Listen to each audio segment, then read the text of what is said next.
Please subscribe कीजिए हमारा YouTube channel और इस बेल आइकन को प्रेस कीजिए ताकि आपको मिल सके हमारी लेटेस्ट वीडियो सबसे पहले। नमस्कार सर। सर साहिब नमस्कार। सर क्या नाम है आपका? मेरा नाम कन्हैया सिंधे है। कन्हैया जी, आप कहाँ से आए हैं? मैं मध्य प्रदेश के इंदौर जयश्री नगर से आया हूँ। संत रामपाल जी महाराज जी से नाम दीक्षा कब लिया आप सर? मैंने संत रामपाल जी महाराज से नाम दीक्षा 10/6/2014 को ली। संत रामपाल जी महाराज जी से नाम दीक्षा लेने से पहले आप क्या भक्ति साधना करते थे? मैं संत रामपाल जी महाराज जी से नाम लेने से पहले मैं खुद एक गुरु बन के बैठा हुआ था। कई प्रकार के देवी देवताओं की पूजा करता था जो मेरे शरीर के अंदर आते थे। मतलब देवी देवता के अंदर मतलब सबसे पहले शेषनाग जी आते थे, जिसमें 5 फन के, 9 फन के, 12 फन के, ऐसे मतलब कई प्रकार के नाग आते थे। फिर उसके बाद में देवियाँ आती थी, सभी देवियाँ आती थी छोटी से लेकर बड़ी तक की, जैसे कालका देवी, वैष्णो देवी और लक्ष्मी देवी। उसके अलावा जैसे लूली पांगली जो देवियाँ आती वो आती थी। महिषासुर आते थे और भैरुओं में सभी भैरू आते थे, जैसे काल भैरू के अलावा 52 भैरू तक के जो भी है वो आते थे। जितने भी घाट हो, जितने देवी देवताओं के स्थान पर जाऊंगा उतने मेरे को पावर मिलेगा और मैं भक्तों के ज़्यादा से ज़्यादा दुखों को दूर करूंगा। उस चक्कर में मतलब मैं हर तीर्थ गया हूँ। मैं वैष्णो देवी गया हूँ, अमरनाथ गया हूँ, नंगे पैर गया हूँ। मैं जूते चप्पल कभी पहनता ही नहीं था। मेरे को आग में जला मतलब चला हो तो मतलब कोई असर नहीं पड़ता था मेरे को। मैं ऊपर से गिर भी जाऊँ तो मेरे को मतलब कोई असर नहीं पड़ता, क्योंकि जब मैं नाग रूप में और रहता था तो चाहे ज़मीन पे 4-4 5-5 किलोमीटर तक पेट के बल मतलब घिसटता हुआ जाता था, क्योंकि उससे मुझे शक्तियाँ मिलती थी। जिससे जो भी व्यक्ति मतलब इलाज के लिए आते थे, दिन दुखी जो भी आते थे, उनके इलाज करता था मैं। ये इलाज करते और उनका इलाज तो हो जाता था पूरा और मैं खुद दुखी होता था। घर पे मतलब खाने को नहीं मिलता था मुझे, बहुत इतने परेशान थे कि मतलब खाने रोटी मतलब नसीब नहीं होती थी हमको। और पूजा पाठ करना वो तो हमेशा ही करते ही था। जो जिसकी इच्छा हुई वो फ़ोन कर देता था कि आज मेरे को ये समस्या है, आप ये कर दो, तो मुझे उसमें लग जाना था। काम तो कर नहीं पाता था मैं और उनकी समस्या करने में लगा रहता था मैं। उस चक्कर में मतलब मेरी आर्थिक स्थिति बहुत कमज़ोर थी। और मतलब जैसे मैं कोई भी मतलब जब सवारी आती मेरे को, तो मतलब नाग की सवारी है तो कोई फ़ोटो खींचे है तो मतलब उसके नाग मेरे साथ साथ मतलब नाग की भी फ़ोटो आते थे। और अधिकतर मतलब ये मेरा नियम था कि मतलब जिसको मेरे मतलब मेरे रूप में या नाग के रूप में या कृष्ण के रूप में दर्शन होते थे, मतलब उसके काम सिद्ध हो जाते थे, जो भी इलाज के लिए मेरे यहाँ पर आते थे। और मुझे जैसे कालका देवी की आई सवारी तो मतलब कपूर जलती हुई जोत लगती थी हाथ पे और मुंह के अंदर, वो भी जल पूरी आग जले तो ही मतलब वो कार्य सिद्ध होता था। उस रूप में मतलब मेरा विशाल रूप हो जाता था। जब मेरा ये सीना बढ़ जाता था, बाल वगैरह बढ़ जाते थे, इतना भयानक रूप हो जाता कि कोई मतलब देख नहीं पाते थे। यदि कोई मेरा बिना परमिशन के कोई फ़ोटो खींचे तो कैमरा बंद हो जाता था। कई मतलब लोगों ने मतलब वीडियो शूटिंग भी करना चाहिए तो मतलब बिना अनुमति के तो कैमरे बंद हो गए, जब उसके लिए भी अनुमति लेना पड़ती थी। सिर्फ नाम बताते थे और उनका काम हो जाता था कि आप इस काम के लिए आए हो, तो मतलब यहीं पे मतलब बैठे बैठे कि आपके घर में ये समस्या है, तो वास्तव में वही निकलती थी। सिर्फ उनका नाम पूछता था मैं और उनका काम हो जाता था कि आप मतलब इस चीज़ से गुजर रहे हो, आप ये कर दो, तो हो जाती थी। परमात्मा की दया से पहले मैं मंत्र वगैरह नहीं जानता था कि कौन से मंत्र का इसमें ये करते थे, लेकिन जब मैं ध्यान पे बैठता था, परमात्मा जो मंत्र देते उनमें से ऊपर और नीचे का छोड़ के बाकी सभी मंत्रों का जाप करता था।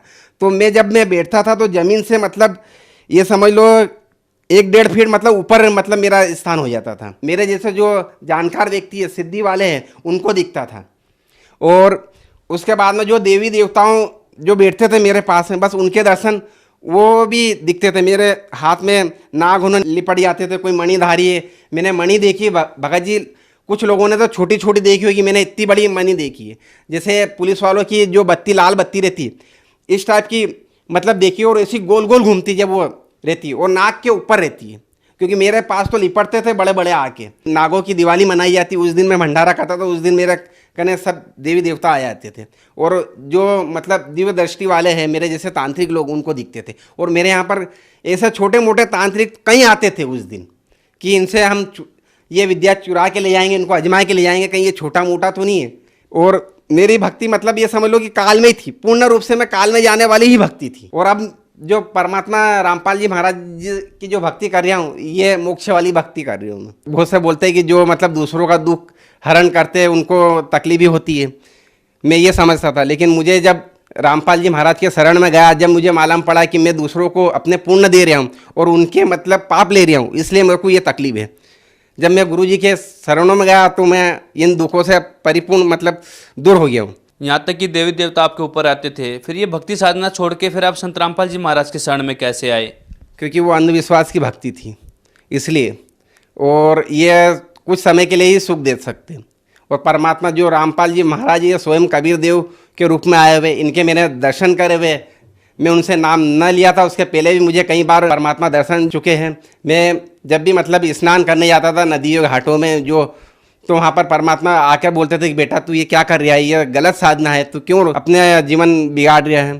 तो मैं बोलता था मुझे यहाँ पर नहाने से शक्तियाँ प्राप्त होती, इसलिए मैं नहाता हूँ, उससे मतलब भक्तों के मैं इलाज करता हूँ। मैं एक बार मैं योगा की एग्ज़ाम दे के आया था, योगा मतलब पेपर अच्छे गए थे, और मैं घर से अलग रहता हूँ, मेरा माता पिता से अलग रहता हूँ। तो उनके पहले उनका घर पड़ता, तो मैं उनके घर चले गया कि पेपर अच्छा गया करके मतलब बोलने गया। तो टेबल के ऊपर ज्ञान गंगा पुस्तक पड़ी थी। जब मैंने ज्ञान गंगा ये पढ़ा और ऊपर लाइनें पढ़ी कि देवताओं के ऊपर ये दे रखी, तो मैंने उस किताब को, गर्मी का समय था और मैं घर के अंदर नहीं जाता था उनके, मेरे माता पिता, क्योंकि वो मांस वगैरह ये सेवन करते थे और मुझे ये चलता नहीं था। तो मैंने उठा वो किताब को टेबल से उठा के और बाहर ओटले पे ही पढ़ी, तो मेरे को वहीं रोना आ गया कि ये इतना ज्ञान, महत्वपूर्ण ज्ञान और कितना छुपा हुआ है, और ये संत कहाँ मिलेंगे मेरे को, और मैं अंधकार में पड़ा हुआ हूँ, दूसरों लोगों को भी अंधकार में धकेल रहा हूँ। मैं उसको पढ़ के रोता था। मेरे को वो किताब पढ़ता था तो परमात्मा हमेशा दर्शन देते थे। कभी मुझे सत्संग सुना के जाते थे, कभी और कोई सी वाणियाँ सुना के जाते थे। एक भगत कोई जुड़े हुए थे उस कॉलोनी में, तो वो मतलब सीढ़ी की दुकान पे मतलब चला रहे थे, और उतने में मैं चले गया कि जब मैंने देखा कि ये सत्संग चल रहे हैं, तो मैंने बोला ये सत्संग तो मैंने रात को सपने में देखे। तो बोले तुम तो बाबा हो, बोले तुम तो चाहे जो मतलब देख लेते हो। वो यूँ करके मेरी हंसी उड़ाने लगे, बोला बैठो तुम तो देखो ये। तो मैं ऐसा देख रहा था, और उतने में फिर थोड़ी देर हुई, सृष्टि रचना वगैरह बता रहे थे, और फिर लाइट चली गई। तो फिर मैंने उनसे पूछा कि ये सत्संग जो आप दिखा रहे हो ये तो मैं सपने में देखता हूँ और ये गुरु जी को भी देखता हूँ। तो फिर उन्होंने बोला कि एक राकेश भगत जी है, बोले उनके पास में मतलब पूरी जानकारी मिल जाएगी, उनसे आप उनके संपर्क में चले जाओ। तो उनके पास गया तो उन्होंने बोला कि हम 2-3 दिन बाद जाने वाले हैं। तो मैंने बोला मेरे को भी ले चलना। और अचानक मैं उनके साथ में गुरु जी के आश्रम में चले गया। पहले दंडवत प्रणाम करके वहाँ अर्जी लगाई मन में कि मैं जो साधना कर रहा हूँ और जो लोग आते हैं ये मेरे को परेशान ना करे, कि आप इलाज करो, और तुमने इनको क्यों छोड़ दिया, तो मैं मतलब नाम दीक्षा ले लूँगा। तो ऐसा के मतलब मैंने उस समय नाम नहीं लिया था, क्योंकि मेरे तो भगत बहुत सारे हैं, और एकदम मेरे घर पे मंदिर बना हुआ, हनुमान जी का मंदिर है, भैरू जी का है, और अभी बहुत विशाल नागदेव का मंदिर बनने वाला, 5-7 लाख रुपए का मतलब मंदिर बनने वाला है। तो फिर मैं हर साल में एक बार भंडारा करवाता था, उसमें भी विशाल ये आती थी। जब कड़ाव लगता था तो मैं हाथ से मतलब कड़ाव उकलते हुए कड़ाव में हाथ डाल देता था और उसको हिला देता था, जैसे वो साईं बाबा कैसे खिचड़ी बना के हिलाते, ऐसे मैं हिला देता था।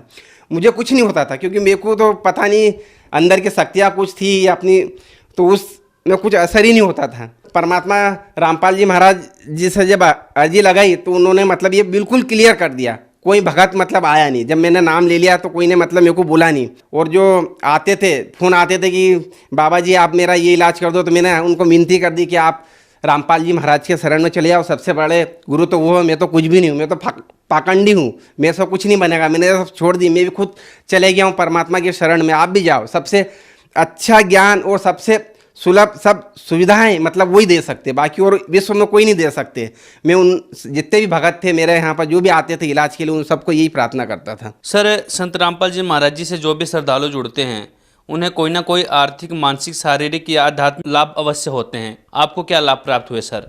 मुझे आध्यात्मिक नाम संत रामपाल जी महाराज की कृपा से जो देवी देवताओं की जो साधना करता था, मैं ढोंग धतूरे करता था, तांत्रिक विद्याएं करता था, उनके बारे में पूरी जानकारी मिली कि ये जो मैं कर रहा हूँ ये साधना बिल्कुल गलत है, 101% गलत है, और ये देवी देवताएं अपन को काल जाल में उलझा के रखते हैं। और मैं जो साधनाएं करता था उनसे भक्तों को तो लाभ बहुत सारे हो रहे थे, लेकिन मैं खुद दुखी हो रहा था। समस्त देवी देवताओं के चक्कर में अपना जीवन बर्बाद कर रहा था, मतलब गलत साधनाएं कर रहा था मैं। पापों को हरने वाले और समस्त कष्टों को दूर करने वाले ये एक ही जो है संत रामपाल जी महाराज जो कबीर देव के रूप में आए हुए धरती के ऊपर, यही है। एक बार ऐसा हुआ कि जब मकान बना था हमारा तो दरवाजे नहीं लगे हुए थे और सामने ही वाला एक गुंडा था जो लोगों को चमकाता था, सब कहीं करता था। जब उसको मालूम पड़ा कि इनने मंदिर, ये जो बाबा था अब इनने बाबागिरी सब छोड़ दिए और देवी देवता है इनकी पूजा नहीं करता, ये रामपाल जी महाराज की पूजा करता है, तो वो मतलब गली में चमकाता था। वो मेरे घर पे भी पत्थर फेंक रिया था और घर से बाहर नहीं निकलना था, इतना आतंक कर रखा था। और मेरे कहने इतने पैसे नहीं थे कि मैं घर के अंदर दरवाजे लगा दूँ। मैं मतलब ऐसे खुले सोता था, रात को मतलब ऐसे ही चादर लगा देता था लकड़ी से और फिर सोता था। जब उसके आतंक से मतलब वो मतलब मारने को करता था, तो मैंने परमात्मा से अर्जी करी कि परमात्मा आप ही मतलब हमारी रक्षा करो। तो परमात्मा मतलब 8 दिन तक कुर्सी लगा के परमात्मा हम मेरी डेलीज के ऊपर बैठे रहे। बोले बेटा तू चिंता मत कर, मैं तेरे साथ हूँ, तेरा कोई बाल नहीं बांका कर सकता। तो मेरी पत्नी डरती थी, तो परमात्मा भी उसको भी दर्शन दिए, कई बार दर्शन दिए। परमात्मा की जब वो ज्योत लगाती थी एक ज्ञान गंगा पुस्तक को रख के अलमारी के अंदर, तो परमात्मा ने बोले बेटा तू ऐसी भक्ति करती है, ऐसा दीपक लगाती है जिससे तो नाम ले ले, नाम लेगी तो तेरे पूरे परिवार की 101 पीढ़ी मतलब तार दूंगा मैं। बोला तू नाम ले ले, सतनाम ले ले, फिर देख तेरे ठाट कर दूंगी। तो परमात्मा से वो भी जुड़ गई और उनने भी सतनाम वगैरह सब ले लिया हम। और जब रामपाल जी महाराज मुझे मिले तो मुझे एहसास हुआ कि मतलब ये पूर्ण परमेश्वर है। और अभी भी मुझे मतलब ये जो परमात्मा है, जब मेरा नाम लेने के बाद मुझे परमात्मा ने सतलोक के जाम खिलाए। वहाँ का जो जाम का पेड़ रहता है वो बहुत ऊंचा रहता है और 5-5 के झुंड में रहता है। उसमें सुनहरे और वाइट किरणें निकलती। जब अपन जाम को तोड़ते तो तुरंत जो जाम तोड़ा है उस पे मतलब दूसरा आके लग जाता है, ऐसी मतलब ये। और यहाँ के जो इस लोग के वहाँ के तोड़ने के बाद में दूसरा नहीं लगता, लेकिन वहाँ पर तो तोड़ा और लग जाता है। ऐसा मतलब मैं 2-3 बार मतलब परमात्मा के लोग के मतलब फल भी खाए हैं। मैं कई बार मतलब जो मगर तार बताते हैं परमात्मा सत्संग के अंदर, उस मगर तार पे भी चढ़ता हूँ। कई बार परमात्मा बोलते हैं कि मैं जहाज़ों से भर के ले जाऊँगा, तो एक समुद्र पे परमात्मा का जहाज आता है, उसमें कई जनता इकट्ठी हो जाती है और परमात्मा उसमें 2 लाइन लगवाते हैं और कहते उसमें मतलब उस जहाज में बिठाने के लिए छटनी होती। जो पूर्ण भगत हैं उनको मतलब अलग किया जाता है और जो थोड़े कच्चे रहते हैं उनको अलग किया जाता है। परमात्मा ने मुझे ये दर्शन भी दिखाया है, तो मैं तो मोक्ष के लिए आया हूँ और परमात्मा मुझे मोक्ष दिलाएंगे। क्योंकि मैं जो परमात्मा की जो भक्ति कर रहा हूँ वही सही है। सर यहाँ पर आप बार बार परमात्मा शब्द संबोधित कर रहे हैं। सर ये परमात्मा शब्द आप किन के लिए संबोधित कर रहे हैं? परमात्मा शब्द मेरे तो परमात्मा संत रामपाल जी महाराज जी हैं, जो गुरु जी हैं मेरे, पूर्ण गुरु पूर्ण परमेश्वर कबीर साहिब जी है, जो बार बार मैं परमात्मा बोल रहा हूँ जिनको, वो मेरे रामपाल जी भगवान है। यही है मेरे सब कुछ। मुझे जन्म देने वाले भी वही है और मुझे पालने वाले भी वही है। सर जो श्रद्धालु आपको देख रहे हैं, आप उन्हें क्या संदेश देना चाहेंगे? जिसपे भी मतलब ये परमात्मा रामपाल जी महाराज के जो सत्संग आते हैं, ऐसा बहुत सारे चैनलों पे आते, जो भी देख रहे हैं और जो भी सुन रहे हैं, उनसे मेरी तरफ से हाथ जोड़ के निवेदन है कि ये गलत साधनाओं में ना पड़े और ये जादू टोने वालों के चक्कर में ना पड़े। और मैं जो अभी तक गलत साधनाओं में पड़ा हुआ था और जो मेरे जैसे लोग गलत साधना में अभी भी जादू टोना वालों के पास में जा रहे हैं, अपना जीवन नष्ट कर रहे हैं, तो वो व्यर्थ के मतलब जा रहे हैं, वहाँ पर नहीं जाना चाहिए, उसमें कोई लाभ नहीं है। यदि ये साधना को छोड़ के और रामपाल जी महाराज के पास में जाएंगे तो ये मोक्ष का रास्ता है। रामपाल जी महाराज मोक्ष वाली भक्ति बता रहे हैं। मेरा नाम तो कन्हैया सिंधे है, मकान नंबर 459 जयसी नगर BSF के पास में रहता हूँ मैं, और 9009358998 और ये नंबर पे आप संपर्क कर सकते हैं। उसके साथ में अगर मेरा घर का पता मैंने बता ही दिया है, उस पर भी आप पूछ सकते हो, आसपास वालों से भी पूछ सकते हो कि कन्हैया सिंधे जो आज दास बन गया है परमात्मा का, वो पहले क्या था। मेरे पूरी हिस्ट्री मतलब गली वालों से पूछ सकते हैं और भी बहुत से मतलब रिश्तेदार हैं, उनसे ही पूछ सकते हो। संत रामपाल जी महाराज के चरणों में आए और उनके ज्ञान को समझे और नाम दीक्षा लेकर कल्याण करवाए और मोक्ष का रास्ता ले। धन्यवाद सर। सत साई।